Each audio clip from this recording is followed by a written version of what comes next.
kí n sáré fún yín ní backstory Agbala Gabriel. Agbala Gabriel was never a pastor.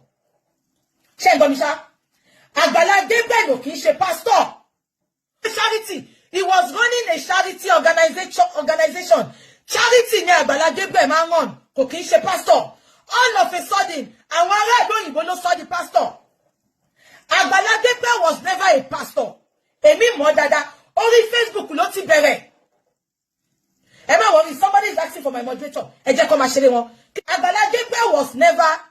Number 2, ṣé gbogbo yín rántí pé mo ti bọ́ta rí tí mo ti sọ pé Agbala Gabriel ló lè ní. Ṣé rántí? Ó lu jìbìtì ńgbà yẹn. Ìyá Alájé tó wà l'Amẹ́ríkà. Ìyá Alájé ẹ máa bọ́ta láti wá gbèjà Agbala Gabriel lò. Torí mo rántí pé màá sí gbogbo wa sọ pé ó lè ní. Ẹ̀yin lẹ bọ́ta lẹ ń gbèjà Agbala Gabriel. Ẹ̀yin ní you are a very big supporter and fan of Agbala Gabriel. Ìyá Alájé courtroom. Ẹ máa bọ́ta o. Ẹ jẹ́ ká máa sọ lọ. Now, ṣẹ́rí Agbala Gabriel ó ti ń jalè yìí tipẹ́. Ó ti scam àwọn èèyàn tipẹ́. That was why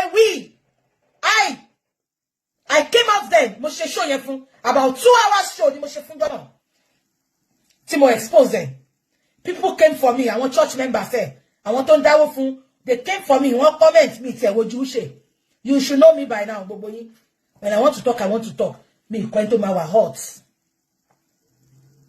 Àbí kò yé yín. So, mo fẹ́ kẹ́ gbọ́ story ta fẹ́ play sin. So ti yé yín. Ẹni yìí aláìsàn ni ó lọ sọ́dọ̀ ẹ̀. A máa play láti part 1. Ọ̀dọ̀ ọkọ àwọn single mother ni girl yìí ti lọ sọ̀rọ̀. So ẹ farabalẹ̀ láti part 1 máa play fún yín kẹ́ gbọ́. So tá bá ti wá play tán, máa wá tó send owó yẹn tó mú. Wọ́n pẹ̀lú àwọn tó wà enable tó gba gbogbo owó tó lórí àwọn tó wà lórí social media. Kò lẹ́sẹ̀ ìjọba náà ìjà o. Ọmọ 32 years ni. Agbala Gabriel ò ní kú olórí burúkú. Ó ti fi fítà báyé jẹ́. Ó lọ ṣì. Ẹ wo bó ṣe rí olè. Ẹ jẹ́ ká máa gbọ́ lọ. Ẹ farabalẹ̀ o. Gbogbo alamajọ́ jẹjọ́ títí torí àbí 55. Olórí burúkú. Àwọn onídọ̀tí. Àwọn tí wọn ò jẹun. Tọ́ọ̀rí ìlú òyìnbó rí. Àwọn ará ìlú òyìnbó. Ẹ̀yin olórí burúkú ará ìlú òyìnbó. Mo yín pọ̀ padà bọ̀ wá bá gbogbo yín. Tẹ́ẹ̀rí nǹkan fowó ṣe láyé yín. Ẹ̀yin lẹ máa dáwó owó ọ̀kà, owó okú, owó ìbànújẹ́. Ẹ̀yin lẹ ń dá fún wọn. Ẹ̀yin lẹ pẹ̀lú àwọn gbogbo owó t'Agbala Gabriel ní fi lu jìbìtì. Ará ìlú òyìnbó ló dá. Tẹ́ẹ̀ bá tiẹ̀ wá rí nǹkan fowó ṣe láyé yín. Ẹ lè bọ́ sí street tẹ̀tí wá ní Èkó. Kẹ máa help wọn bẹ̀. Agbala Gabriel lẹ ń kówó fún. Ará ìlú òyìnbó ni. Ará ìlú òyìnbó ló ń kówó fún Agbala Gabriel. Ará Amẹ́ríkà dẹ̀ ló ń dáwó jù. Ará Amẹ́ríkà ló ń dáwó jù láyé yìí. Ará Amẹ́ríkà. Ará London náà dáwó. Ìgbà tó bá kọ́kọ́ wá sí London, àwọn ará London ni ló ń ṣe dádì olórí burúkú tí ò gé orígun mẹ́rẹ̀ẹ̀rin nínú pálọ̀ ẹ̀. Tẹ̀sán di pastor. Mo sọ fún yín pé charity ni Agbala Gabriel ń ṣe. He was never a pastor. Ará London àti ará Amẹ́ríkà àwọn ló sọ di pastor. Wọ́n ṣe dádì. Agbala Gabriel kò ní yẹ. Gbogbo dádì tó fún ẹ̀yẹn ló gbà padà lọ́wọ́ ẹ̀. Kò ní yẹ. Ẹ kọ́kọ́ jẹ́ ká máa gbọ́ lọ kí tó mọ ẹjọ́ tí máa dá fún. Ẹ jẹ́ ká máa gbọ́ lọ. Àwọn èèyàn gan mi kí ló ṣe wọn ò lè sọ̀rọ̀ pé nǹkan báyìí ni mò ń go through. Wọn ò jẹ́ kí mi ń gò pẹ̀lú àwọn èèyàn, wọn ò jẹ́. Ẹ má gbàgbé o 2 million tó gbà yẹn o. Owó tó ń dá fún girl yìí látọ̀dọ̀ Akeem ni o. Agbala Gabriel ò tí ì bá gba owó o. Owó tó kó wá látọ̀dọ̀ Akeem ni o. So wọ́n yìí máa dáwọ́ Agbala Gabriel o. 2 million tó kó wá látọ̀dọ̀ Akeem. Ṣó ti yé yín? Ṣé àwọn kó sọ pé Akeem raise bí 2 million fóun. Ó wá ní kóun lọ bá Agbala Gabriel kóun lọ bá yé fẹ́lẹ́. Ó ti yé yín? 2 million tó kó wá. Ní Agbala Gabriel gbà lọ́gbọ̀wọ́ epo lọ́gbọ̀wọ́ táyà. Ó ti yé yín? Òun náà máa ó wá gbé fídíò ọmọ ìsíta náà. So gbogbo owó tó wá ń dá. Meanwhile, ẹ má gbàgbé kò ń ṣe àkáǹtù gẹ́ yìí nìkan lówó yẹn lọ o. Agbala Gabriel náà máa ń má àkáǹtù tiẹ̀ sílẹ̀. So gbogbo owó tó wọ́n náà ṣàlẹ́ pé ọ̀rọ̀ yìí la yìí sọ nípa Mitchinson. Ṣàlẹ́ pé mo yìí sọ̀rọ̀ yìí nípa àwọn tẹ́ ń donate fún Nàìjíríà. Stop donating to all these charities. They are enriching their families and themselves from your sweat. Stop it now, please. Enough. Tí ẹ bá rí bí fi owó sí, ẹ lọ wá wọ̀nyàn ládùúgbò yín, ẹ bá rí pé bàbá Kúnlé ṣọ́ọ̀tì iṣẹ́ wo ló ń ṣe, ẹ gbà, mo fún lọ́wọ́ ọ̀kadà, kúlọ̀, wọn ò ní gbàgbé yín. Àdúrà tó jù yẹn lọ kò sí láyé yìí. Ṣé rí, èèyàn kọ́, mo máa sọ kí nìyẹn. Ẹ tó ń ṣe empowerment tó ṣe charity tí ò fowó ara ẹ̀ ṣe, tó yẹ báyìí ló wá ń bá, why tó jẹ́ mouthpiece fún yín? You can do it yourself. You can do it yourself. You can look for random people, your followers, even followers from we that you watch. Just pick people randomly. Do you understand? Pastor yìí, àwọn Jene Japata seti, they are milking you. Ẹ wo bí gbogbo wọn ṣe ń fi yín pa. Owó tẹ́ ẹ ṣiṣẹ́ fún. Let me tell you one thing. I'm talking about people in the diaspora now. tó bá jẹ́ pé iṣẹ́ kakàn jókòó là ń ṣe nílùú ẹ gbọ́ mi ṣá every penny every dollar every pound count. The only time I ṣe máa fún yín dà kí n wò ni pé okay tí bá fún yàn 100,000 sí that is 200,000. ọjọ́ ayé wọn tó kì í ṣiṣẹ́ náà ẹ sọ fún mi ó dẹ̀ fẹ́ lu jìbìtì ní ẹ ò fẹ́ ṣiṣẹ́ owó public ló wá ná ó dẹ̀ fi gbé wàá pẹ́ lórí ẹ̀ olórí burúkú sórí ilẹ̀ òṣà tó lóun ta yẹn ó máa gbiná mọ́ ẹ lọ́wọ́ ni olórí burúkú ó ṣẹ̀kẹ́ gbígbígbí bí ìkà tó bá kó ẹ̀kọ́ síbẹ̀ olóṣì olórí burúkú wà sí àwọn ìfọ́sẹ̀ tó wá sí ìlú òyìnbó náà múra bẹ́ẹ̀ nínú òrùn lọ́múra òtútù làwọn olórí burúkú kan àwọn aláyébàjẹ́ tó wà London náà lọ́lọ́ pàdé wọn airport ẹ káàbọ̀ dádì lọ́mú olórí burúkú flower ìṣá ni òyìnbó tó introduce flower gan kò fi flower báyé jẹ́ bọ́n gbòkú bọ̀ láti Nàìjíríà flower ni bọ́n gbé abirùn bọ̀ flower ni lọ́mú flower náà flower ti wà hibiscus ni rose flower ni gbogbo èèyàn mú padà lọ́lọ́ fi pàdé àwọn èèyàn hibiscus làwọn followers Àgbàlá Gabriel lọ́lọ́ gbé pàdé ẹ̀yọ́ náà olórí burúkú náà gbé hibiscus flower náà gbé lọ́ba airport ló wà sí ẹwẹ́ náà wọ jákẹ́sì olórí burúkú jákẹ́sì tọ́tà ni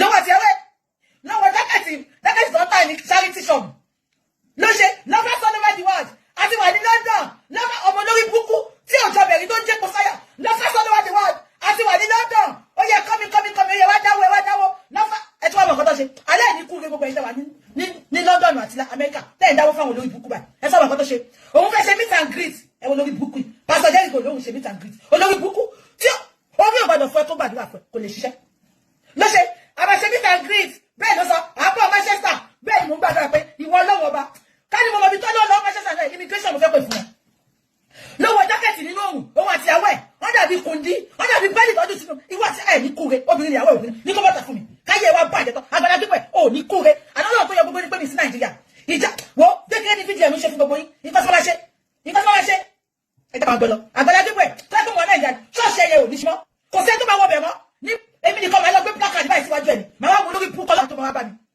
because àwọn pípù báyìí ó jẹ́ kó máa sòkò pa wọn ni ó jẹ́ kó yí wọn lọ́wọ́ pa ni ó tọ́ ni ẹ lọ wá fídíò yẹn mo wá ti dọ́nà àwọn tó ń fọ́dọ̀ ẹ̀ ní London ló wá ti ẹwẹ́ lọ́wọ́ jákẹ́ẹ̀tì burúkú inú òun rose flower ní gbogbo èèyàn lọ́gbé pàdé èèyàn ní airport hibiscus flower ó ẹyọ mẹ́ta báyìí lọ́ ṣe báyìí hibiscus flower lọ́gbé pàdé lọ́lọ́pàá fi pàdé òun àti ẹ̀wọ́. so mo ṣàtún fún wọn ní 100,000. ọba ló máa ń rán gbà yẹn ṣẹlẹ̀ tó bá súnmọ́ wọn bíi pa lọ́ máa ń rán ṣẹ́ ń gbọ́ fọ́màtì ni àwọn ò ní wá bíi pé àwọn làwọn rán yín àwọn tó ń tẹ̀lé wọn yẹn ọba ní Jẹnẹ Jápátá máa ń rán gbà yẹn lọ́ba Jẹnẹ Jápátá àwa pín tẹ́bí pé wò mọ́ kankan èmi ṣẹlẹ̀ pé mo súnmọ́ wọn ọba ló máa rán ọba ló máa pè wá pé Jẹnẹ Jápátá ó fẹ́ ra èso ó ń gbàwẹ̀ Jẹnẹ Jápátá ó fẹ́ ra cement àwọn ará lọ́dọ̀ máa ń pè o èmi ṣẹ́rí gbogbo kínní nítorí mo mọ̀ ó ti ṣẹlẹ̀ rí níbi tí mo wà ń gbà yẹn tó yẹ yín lọ́dọ̀ Jẹnẹ Jápátá so fọ́màtì ni kẹ́ni kọ́kọ́ máa sọ pé Àgbàlá Gabriel òun ń pa ẹ̀ ó mọ̀ ń pa ẹ̀ wọ́n ṣe máa ń ṣe nìyẹn ṣẹ́rí ìgbà tọ́lọ̀ tèmi àti Jẹnẹ Jápátá ṣẹlẹ̀ tó yẹ yín táwọn àgbà ṣẹlẹ̀ dá sí ẹ̀ mọ̀ kọ́ sí Jẹnẹ Jápátá sọ ni ó lóun ò máa ń pa ẹ̀ ó ní ọba ló máa ń pè gbogbo because àwọn olórí ìṣẹ̀lẹ̀ gbà yẹn wọ́n ní gbogbo àwọn tí Jẹnẹ Jápátá gba owó lọ́wọ́ ẹ̀ tó lu jìbìtì so a ní WhatsApp group kan gbà yẹn tí gbogbo wa kọ gbogbo orúkọ wa sí ṣó ti yẹ yín ó ṣàbẹ̀ pé ọba ló sọ pé ó máa bí ìwà òun ló ń ọba because mo ti wà níbẹ̀ mo ti wà ní church wọn rí ṣó ti yẹ yín tó pe ọba wípé àwọn fẹ́ ṣe kankan ní church báwọn ní the cement ṣó ti yẹ yín tó yẹ pé ó pè mí àwọn tí mo tún introduce wọn wọ́n tún pè wọ́n ó jẹ́ sọ pé ó pè àwọn pípù yẹn ṣó ti yẹ yín so nǹkan tó ṣe máa ń lọ wọ́n bí yẹn wọn ni pé ìtorí tó bá máa jẹ ẹjọ́ ọlọ́run tó wá yọ mí ni pé pounds ìgbà tí mo lọ sí Nàìjíríà bó jẹ́ kó fògùn fẹ́nu gbà ni o àdúgbò yẹn 4,000 pounds cash ṣó ti yẹ yín ni mo kó lọ fún ní cash ó pè mí ni ó náà wọ́n nídìí owó ó ní pounds dẹ̀ lọ yes ìtòrí ẹ̀ mo ṣe wọn gbogbo àwọn olórí burúkú tó sọ pé ó fẹ́ dùn ni tó ń bàtà tó bá lóun rí pátá mi rí ẹ̀yin olórí burúkú kò tí ì mọ gbogbo wọn tó gbà lọ́wọ́ mi o ìtorí tí ẹ̀ mo yìí ń bọ̀ Nàìjà ẹjọ́ máa tán ṣe kọ́ọ̀tù fẹ́ fídíò tó bá bá 4,000 cash àbíkọ́ yìí ọlọ́run tó wá bá mi ṣe ni pé ìjọ yẹn ó announce ní church ó announce fún àwọn ará church ẹ pé òun ò lè fi Bukky Jesse ṣe lé o 4,000 pounds ló donate èmi ò dẹ̀ donate ẹ̀ ó ní kí n fóun ni ó lóun ní ìdí ẹ̀ àwọn pípù náà kàṣòtọ́ òun ṣojú lásán mo sọ fún yín pé gbàtí